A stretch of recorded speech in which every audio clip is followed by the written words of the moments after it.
And we're back to the Average Home Theater. I am Nelson.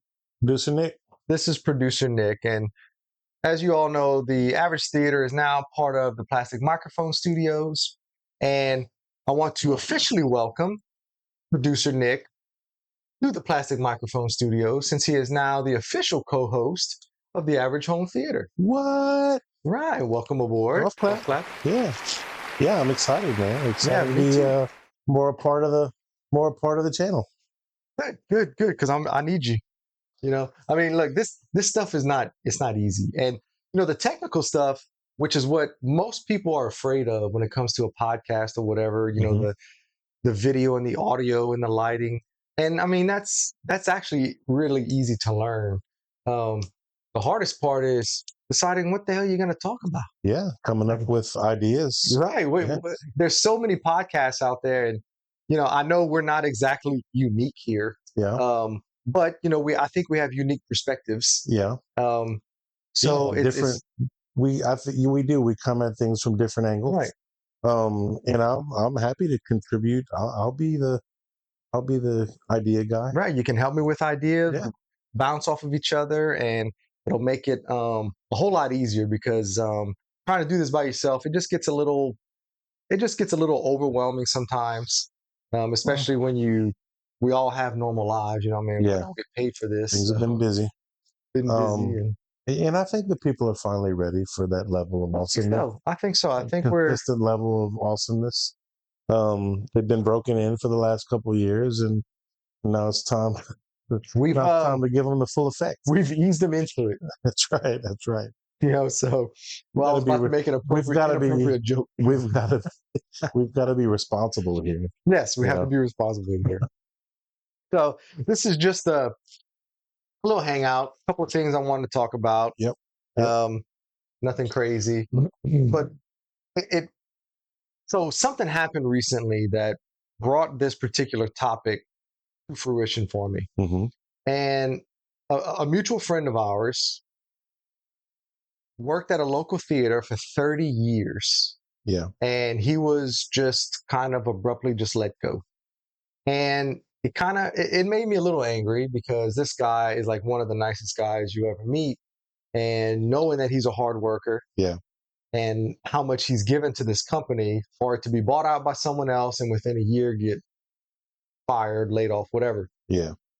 So it kind of angered me a little bit. Very unfortunate, and you're right. I can confirm. Very nice guy, last guy who would deserve something like that. Yeah, it just doesn't make any sense to me. So it put a real damper on the already declining experience of going to a movie theater.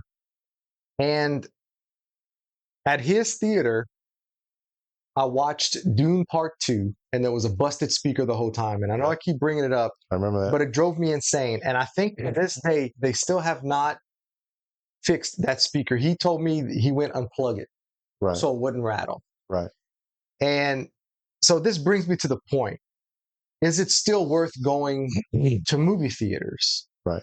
You know, obviously I built this theater. You have a home theater, or a living room home theater setup. Home theater adjacent. Yeah. Okay. I do okay. But you have a surround sound system with a big screen. Yeah. 5.1. Actually, you have 5.1.2, because you have the little Atmos speakers. That's right. So you have probably more than the average person. So you actually have an average home theater as well. It's passable. It gets the job done. Right. Okay. So watching a movie at your house is pretty damn good. Yeah. I can do it at my own convenience. And in here, this is as close as I'm ever going to get to replicating like an actual movie theater experience, right? Right. And after the last couple of years of making it a point to go to the theater to support people like our friend, right, now I'm like, I really don't want to do it anymore. I tend to agree with you. Like, when I want to go to a movie theater, I come here. We come watch stuff. I come watch stuff over here. There's a bunch of reasons not to go anymore. And the biggest reason to me is the experience just isn't what it used to be, because you have busted speakers, or the cost. cost, and you don't get what you pay for. Right. And with all the technology and everything they have and how much it costs, you shouldn't have to go and pay $30 to go see a movie and have to deal with a busted speaker. Right. And what are you going to do? They're not going to give you your money back. And so and that's part of the experience. That's why you go, is to have that something that you normally can't get. Something that you can't get at home, right? So you go to the theater to get that experience. Well, I'm replicating it probably 30% of what it's actually like to be in a movie theater, except I will say this, and this is not to brag or whatever, but I think my sound is better. Yeah. I think movies sound better in this room than they do at the theater. Yeah. And that's because the theaters aren't keeping up their systems. Right. They sound like crap. I mean, and good Lord, if they did upgrade, it would be even more expensive. Right. They would want to charge even more. I mean, so the 16 screen theater has the GPX. Right. And I quite enjoy with the leather recliner seats and everything. Well, they're not reclined. Remember, they don't recline. That's the it's got the real big screen. It's basically their version of a Dolby Cinema. Okay. It's got 4K projector and it has Dolby Atmos sound. It's the only theater. There's only 2 theaters in Lafayette now. And it's the other one where our friend worked didn't have a GPX. Right. But that's the only place that's actually worth going to see a movie, in my opinion. I saw Sinners there and it was phenomenal. Right. And the only other movie I saw this year in the theater, which was at his location, and I saw The Long Walk, and it looked and sounded like crap. Yeah. I was so disappointed in it. Yeah. And I was like, man, I'm about done, because I went and watched it with my brother. I was like, I'm about done with theaters, and then this happens with our friend. And that was months ago. You haven't been. That was The Long Walk, the last thing I went watch. Like September, and before maybe? that, I think it was September. Because I was looking back on. I've only been, and we were talking about it before. We didn't really go a ton, but you definitely went more than twice a year. Yep. I've been to 4 movies this year, and 2 of them I didn't even really want to shell out the money to see. I was with my son, and he wanted to go see him, and let's go have a father-son kind of outing, and we'll go see the movies. We saw The Long Walk. We saw Ballerina. We saw. I still haven't seen that, by the way. It was pretty good. It was a John Wick movie. Yeah. If you like John Wick movies, you like somebody going around beating and killing everybody. Yeah. And Anna de Armas did a great job. What? Enough. It's family show. She was just voted the most beautiful woman 2025. I mean, there's an argument for that. There's a case. I mean, how do you? Yeah. Those we saw Mickey 17, which I did not enjoy, and Thunderbolts, which I do not like Marvel superhero movies. But that was actually I liked it better than Mickey 17. That's the 4 movies that we went to see scattered throughout the year, and I mean, there's a bunch of reasons. The cost, the content, there's just not a whole lot anymore that's worth oh man, I can't wait to go see this in the movies. The people. Yeah. Like the experience, I can specifically remember every movie we went to see this year at the movies. There was someone on the phone the whole time. There was someone talking.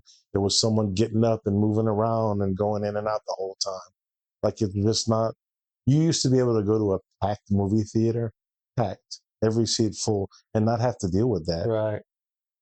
Compared to how many people there were, there was always a little something. But cell phones didn't exist, so cell phones didn't exist. But now there's like maybe a half dozen people, and you got to deal with somebody. It's just not the same. It's not enjoyable, and it's not worth the cost. Yeah. I mean, I never wanted to admit that movie theaters were dying, but I really think it's happening. Yeah. The advent of streaming and that brings into the next topic, which is Netflix buying Warner Brothers, and I know everybody's talking about it, and they may know more about that stuff than we do. Okay, but what I do know is that Netflix is a streaming service, right? And how much supposedly the takeover of Warner Brothers, they would basically just say, hey, we're just going to own you, but you can continue to operate everything the way you've been doing. Now, the way corporate America works, they always say that, but then they slowly start to change things. And then next thing you know, it's completely different. And I have a feeling that if this goes through, that's what's going to happen. And what does Warner Brothers do? They put out movies. Right. And, and I don't know a whole lot about this. I saw the articles, the headlines, whatever. But so you're basically saying that Warner Brothers makes movies for movie theaters, makes big budget movies, and they're going to slowly get away from that and do more. Because Netflix is going to be like, we're going to start doing this. Yeah. So there's all kind of different theories on whether or not that'll happen. Nobody knows what's going to happen. We don't even know if it's going to happen, if the government's going to allow it, because they're going to say it's a monopoly or whatnot. So, but if it happens, I mean, that's just another nail in the coffin for movie theaters. Yeah. They're just, Netflix wants you to watch Netflix. Yeah. And that's what they're going to want. And they'll keep going up on their prices. Right. It's going to get more expensive. And what are you going to do? Not have it? Now, they are also with this, I think they're going to own HBO. Like, they're going to own all this stuff. I did see maybe that. HBO Max will be kind of like included with Netflix, and it would be cheaper. Yeah. I don't know. But, yeah, so it's definitely weird, but all of that stuff is not what we're talking about, is how it's going to affect movie theaters, and I think it's going to affect it big time. Yeah. Like you said, they're already not upgrading them, running them down. I mean, we had a movie theater within the last couple of years that was there for a long time. Closed down, it's gone. The building is gone. It died. I saw something. No one was going there. There were holes in the ceiling. There was water would leak, dripping into the theater and stuff. And nobody want to spend the money to fix it. They want to charge the tickets and make all the money. But when the actual overhead of running a business starts to catch up, then they're like, we don't want to spend the money on it. Right. But they sure made a lot of money for 30 years, but they never upgraded anything. No. It was probably the same projectors. Well, they may have had to get new projectors or at least repair them, but the same projectors, the same speakers. I mean, they don't change any of that stuff. That particular movie theater, I don't remember what it was that we saw there, but I remember just like you, the last time we went, like it was horrible. Yeah. The picture quality, the sound, well, we're getting spoiled with the displays at home now as well. Yeah. You know, when we were kids, you had CRTVs. The biggest you could buy was 40-inch, but I mean, very few people even had that because they were so damn heavy. Yeah. But I mean, maybe you had a 32-inch, and then you go to the theater. Holy crap, it looked great. Well, now it was still an experience. You and I are looking at a 92-inch screen right here. You can get a 100-inch TV in your house for less than $2,000. Yeah. It's like 5 trips to the movies. So exactly, you just don't go to the movies anymore, and it all pays for itself. Right. And that's the decision that a lot of people have made, and that's why I've come to basically my decision that I'm not going to say I'm never going again, but it's going to have to be a special movie, and I'm only going to see it in either Dolby Cinema, IMAX, or like GPX. I'm not going in a regular movie theater anymore. It's just not worth it to me. Right. I'll wait 3-4 months. And I'll either stream it, or if it's something that I'm like, I want, I'll buy it. Yeah. I'll buy a disc. Yeah, and but that also is another problem. If Netflix owns Warner Brothers, Netflix doesn't put out physical media. Nope. They're not going to want to release the Warner Brothers catalog. They're going to want to leave it on their streaming service. So you're forced to subscribe. If you want to watch these movies, you got to subscribe to Netflix/Warner. Yeah. So it's probably not a good thing overall for us. You may start getting more movies, but they're only going to be on Netflix. You won't be able to own them physically. Yeah. And then it's probably going to kill movie theaters like for good. Yeah. It's just my opinion. I have no idea what the hell I'm talking about. I'm just guessing. It all seems to make sense to me. It's what we used to call an educated guess. Educated guess, a hypothesis. So we'll see. I mean, this is officially recorded. It's going to be on the internet. It's going to be out there forever. Right. So in a few years, if all this comes to fruition, we'll be able to say, Nelson, remember whenever we sat down and talked about it, you were right. Yep. I honestly hope that we look back and discover that we were completely incorrect. because I like going to the movies. Yeah, I used to really like I going to used the to. movies. Yeah, it'd be fun. It was something to do. But man, if I go, let's say you and I go, the tickets are about average $15, about and to get times 2.5 for snacks and stuff right. if you do that kind of stuff. So, and it's about the same for just a popcorn and a soda, and that's usually all I get. Yeah. So I am at $30 just for me. Yeah, for one person. To watch it one time. Yeah. Or when it comes out on 4K, I can pay $30 and it's mine forever. Even if I don't like the movie, at least I own it. You watch it as many times as you want, but have whatever snacks you want in the privacy of your own home. No interruptions. Now, you could be crazy like my wife and go watch Wicked 3 times and buy the digital and buy the disc. And then now my daughter is watching Wicked for the second Wicked for the third time right now. Good Lord. That's a lot of money spent on Wicked. I know. Man. But if I get another Blu-ray disc in the mail, I have to hear, where'd you get that far? You don't need that. But we can go watch Wicked 6 times. I do not. I say we. I do not want to be brought into your marital spats. I'm going to not comment on that. We're going to abstain from. I'm going to shut my face. So. Yeah, but it used to be expensive. You're like me. I don't like to do things. I mean, we live in like festival capital world and all that stuff. I'm not into that. I don't think you're into that either. No. We don't go party. We don't go drinking. We don't go do all that other stuff. So that was what we do. That was our thing. We would go to Best Buy. We would go eat at Logan's Roadhouse, and we would go to the movie theater. And it's all that stuff is it's all gone. Like Best Buy doesn't have physical media anymore. The only place that you can get it, well, there's two. Barnes and Noble. And Walmart has some. You can go to Second and Charles and get used stuff. Yeah, they have that, and that's fun to look through. You can find some hidden gems. But the last time I bought the it was a Halloween collection, and 3 of the movies didn't work. Yeah. So that's why I ended up breaking down and getting all the 4Ks because I was like, screw it. Well, you know what we need to do? We need to start bar hopping and going to festivals. Yeah, why not? That's what we'll spend our money.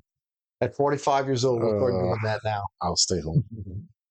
Let me know how it goes, though, if you decide to start protecting. No, you'll not see that. What you're going to see is you're going to see me driving a make-believe big rig. Oh, yeah. We do have to talk about our most recent individual obsession. Right. So before that, getting back, it's funny, we're talking about Netflix. The only couple of things that I've watched recently are both Netflix properties. Right. Okay.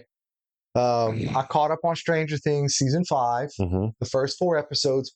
I really enjoyed. The first 2 were a little slow, but it's a lot of setup. And I am I like setup. You're okay with I like slow burn. I like setup stuff. A lot of people get impatient.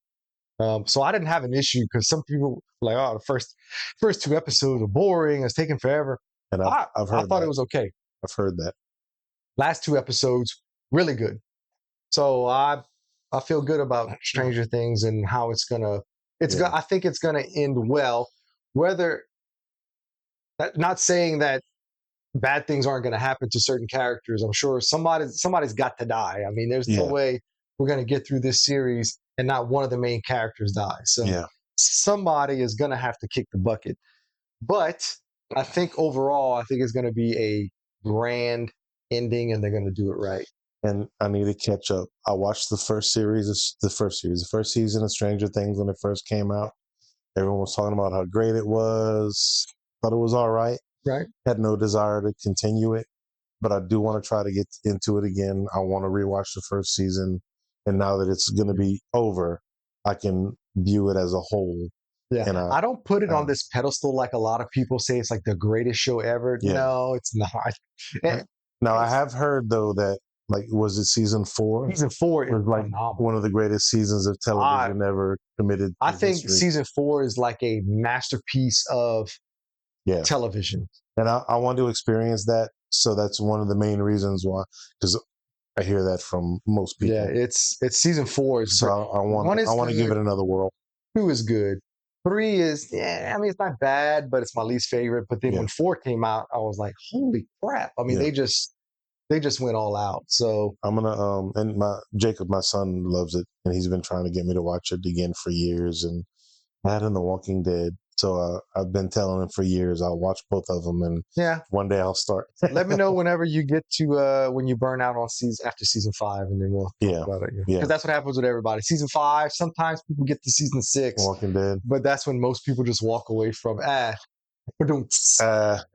I mean, there's like 38 different spin-offs, and from what I understand, they're about to start season 3 of that Daryl Dixon show. Yeah, like, I can't believe people watch it. Like I didn't realize that it was past season 1. Yeah. And I heard another channel talking about it's going on season 3. I'm like, wait, what?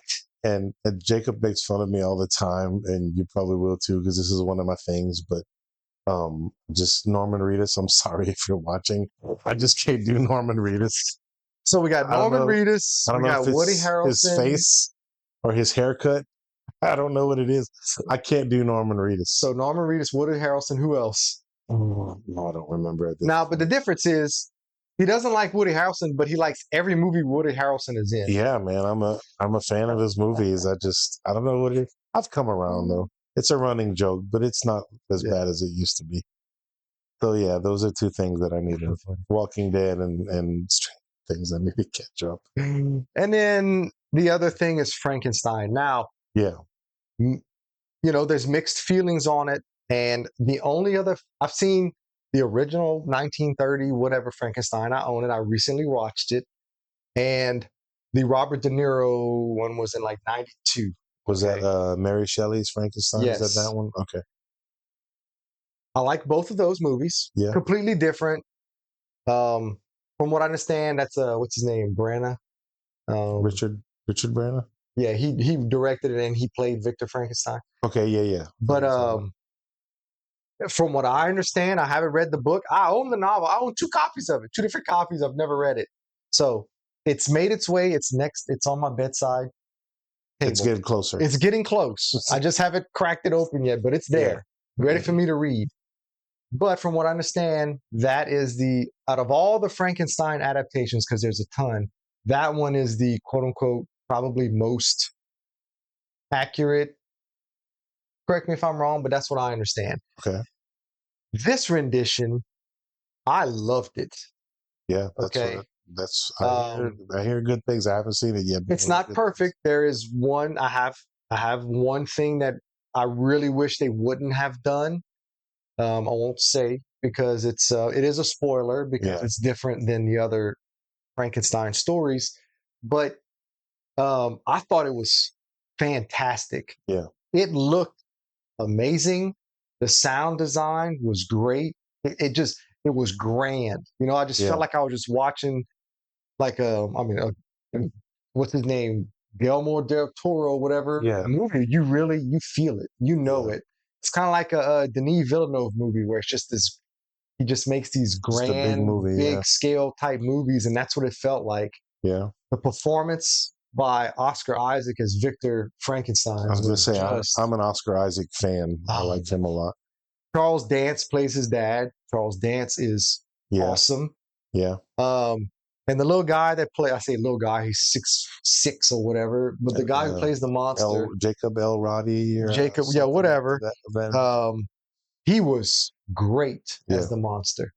So there's a lot of people that don't like it, and actually, I've probably heard more negative reviews on podcasts than positive, but I'm like all in. Yeah, I thought it was great, I need to watch it.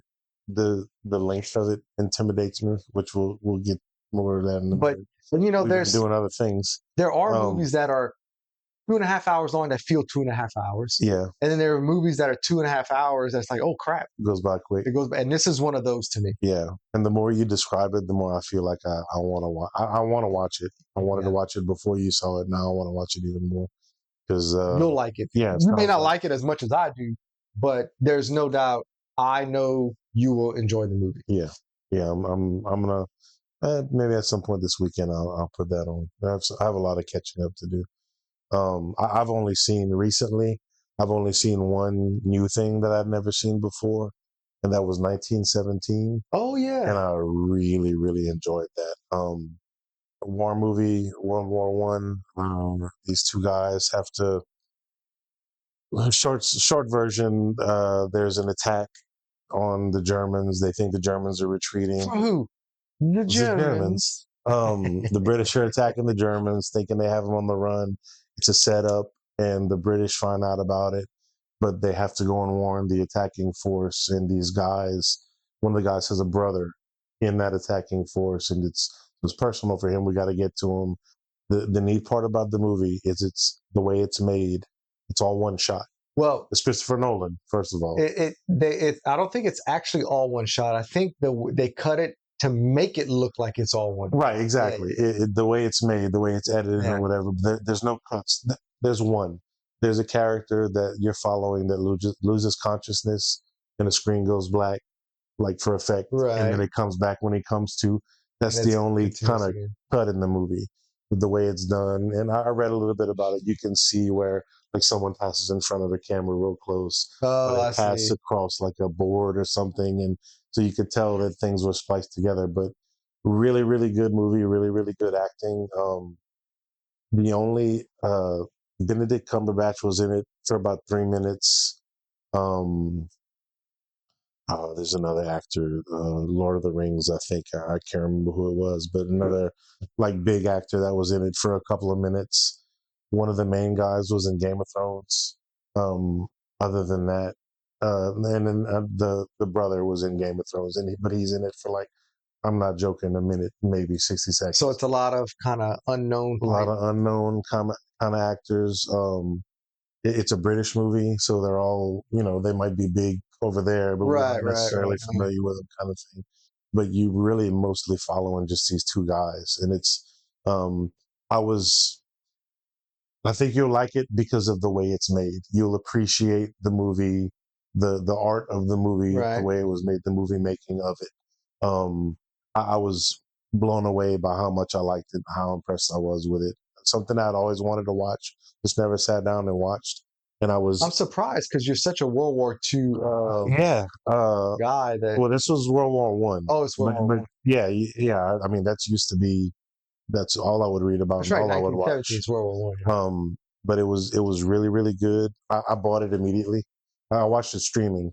The reason I wanted, I was watching, scrolling through YouTube shorts, and there was a little clip. I'm like, holy, this looks great. What is this? 1917. Watched it like the next day on Netflix, and bought it that night after I watched it. Found the 4K on Amazon and bought it. Yeah, you got to keep that, man. Netflix might take that away. Yeah, they might take it away. So that's the only thing I've watched recently. The only new thing. Maybe we watched like Tropic Thunder or whatever a few days ago. But I really enjoyed that. Highly recommend it. Especially again, if you appreciate movie making. Highly recommend it. I know I'm late to the game. It's like early, like it's been a couple of years. It's been a while, but it's really, really, really good. Well, so, I might have to put that on the short list. Yeah, I meant to bring it tonight. I thought maybe if we had time, we could have checked it out, but I forgot it.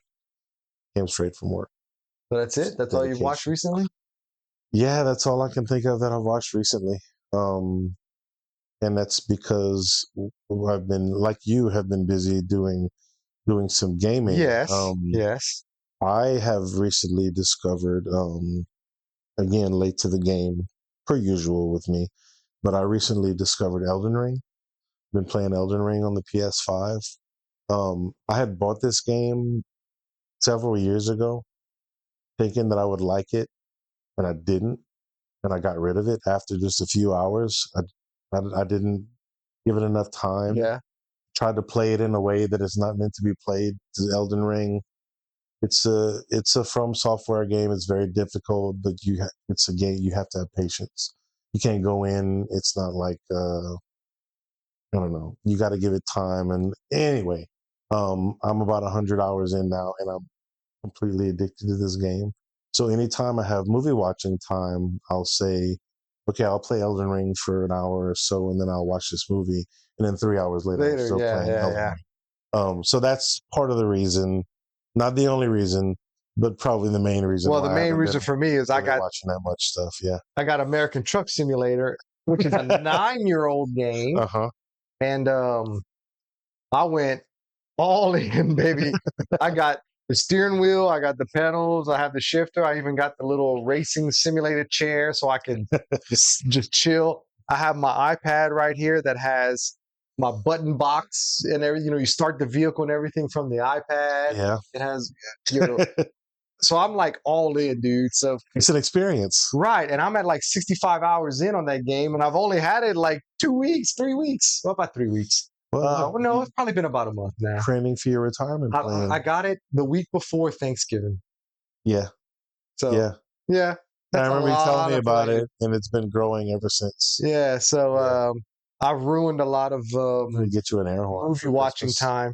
Matter of fact, because of this and because of what you just said, we haven't caught up on Welcome to Derry. Yeah. I think the last episode is this Sunday. I think so, yeah. And I'm only up to episode. So we got to watch 5 episodes. Yeah, and 4 or 5. You got to watch 4. I got to watch 5. I'm a little bit ahead of you. Is it 8 in all or 10 in all? 8 episodes. So I have to watch. So I'm halfway through. Okay.